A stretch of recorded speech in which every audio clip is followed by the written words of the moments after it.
বিশ্বকর্মা পুজোর দিন আমোদপুর থেকে এই দাদা এই কুকুরটিকে আমাদের কাছে নিয়ে আসেন। টোটোতে ধাক্কা লাগার কারণে এই স্ট্রিট ডগটির চোখের ওপরে বেশ গভীর ক্ষত ছিল। প্রসঙ্গত বলে রাখি, এই দাদা এর আগেও কিন্তু আমোদপুর থেকে এইভাবেই গাড়ি করে বেশ কয়েকবার আমাদের কাছে স্ট্রিট ডগ নিয়ে এসছেন।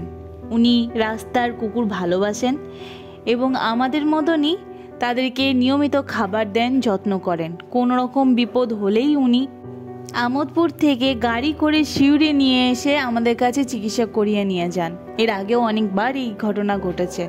এই রকম অনুভূতিপ্রবণ মানুষগুলো আছে বলেই হয়তো পৃথিবী এত সুন্দর।